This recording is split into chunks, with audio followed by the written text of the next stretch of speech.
Bom dia, loyalty loopers. Welcome to Lisbon, Portugal, where yesterday I had the opportunity to speak to about 500 marketers. Treat your content like a product. The brands that do this, that treat their content like a product, see much bigger success, and they create a lot less content. And it was awesome. Lisbon is a pretty spectacular place.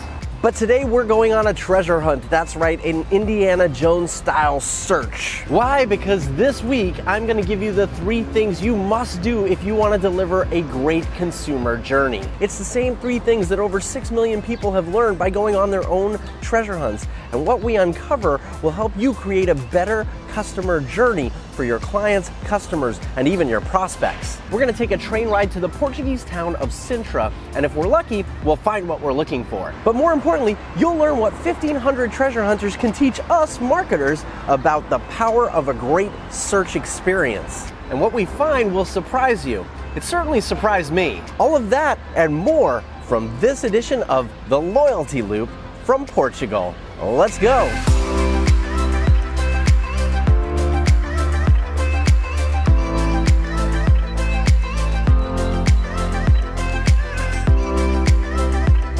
Over the past 3 weeks, we've been exploring ways to embrace the search. And today, we're going on a special kind of search, a treasure hunt. It's called a geocache. And here's how it works. A geocacher hides the treasure, makes note of the GPS coordinates, and often gives you a little hint and some narrative to add color to the journey.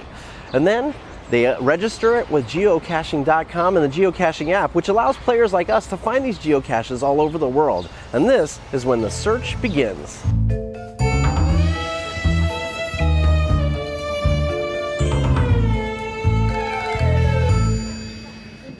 All right, now we are on our way to find this geocache. It's called O Cantinho Secreto de Sintra. Huh? Now I know my Portuguese is terrible, but I'm pretty sure it means something like the secret corner of Sintra. I mean, look, everyone loves a secret, right? There are millions, yes, millions. In fact, it's 3 million geocaches hidden all over the world on all 7 continents, even Antarctica. As a guy who travels the world for a profession, I can tell you there are geocaches everywhere. I've located geocaches in Dallas and Detroit, Austria, and Australia. I've even found them in my own neighborhood at home. But here's the question I want to explore with you.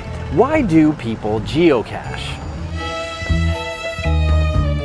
5 years ago, a couple of students from Worcester Polytech had the very same question, and they decided to survey 1,500 geocachers to find out exactly why they geocache. What's really interesting is that the survey answers point the way to creating a great consumer journey. But before I reveal the insights from the survey, let's go find that geocache. Okay, I've been walking for maybe 5 minutes, uphill and then downhill, and now I'm only a minute away from the GPS coordinates. Now geocaching, just like a lot of other online phenomenon, has its own language, and what we need to watch out for are muggles. Now you might know what muggles are from Harry Potter. They were non-magical folk. Well, in this context, muggles are people who aren't in on the game. They aren't geocachers and don't know what it's all about. So we've got to avoid muggles.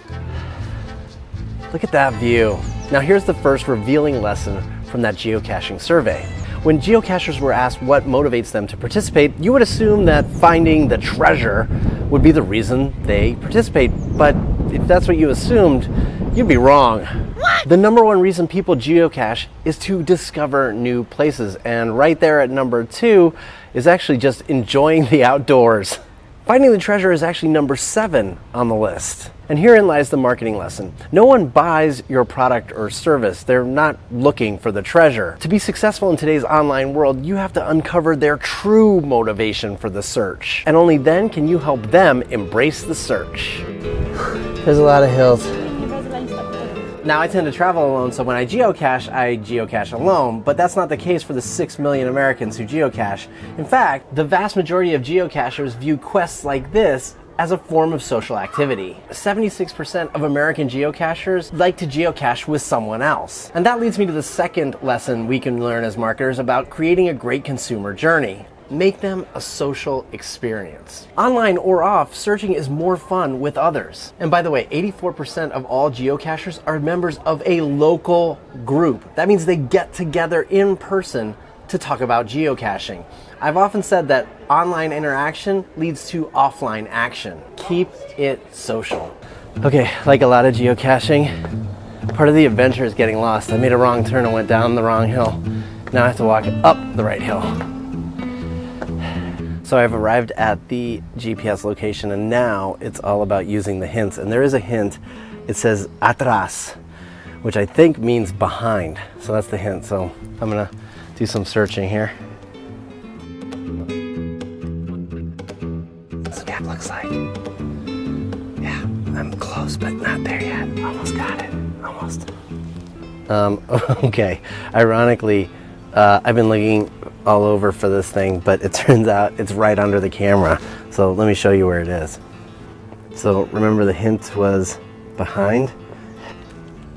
There it is, wedged back there. Now, before I show you what's inside this geocache and reveal the final secret to creating a great consumer journey, let me remind you to like this video if you've enjoyed it and subscribe so you don't miss next week's Loyalty Loop video. We're gonna be in Tuscaloosa, Alabama, running from the zombie apocalypse. That's right, you're not gonna wanna miss that. So what's inside this geocache? Well, it doesn't actually matter. When survey respondents were asked what was their least favorite aspect of geocaching, not finding the geocache was the second to last least favorite, meaning they didn't really care if they found it or not. Ironically, the last favorite was unsolvable puzzles. Now we'll talk about that another time. But here's what's even more amazing. Geocachers can't stand an uninteresting find. So there you go. The search itself is more exciting than the geocache. So remember, if you want to create an amazing consumer journey, all you have to do is remember these three things. 1, help your audience discover new and interesting things. Number 2, make it social, involve other people. And 3, make it creative. Make the journey itself just as rewarding, if not more, than the find. Create an experience, because the search is more important than the find. So what's in the cache? Well, let's take a look.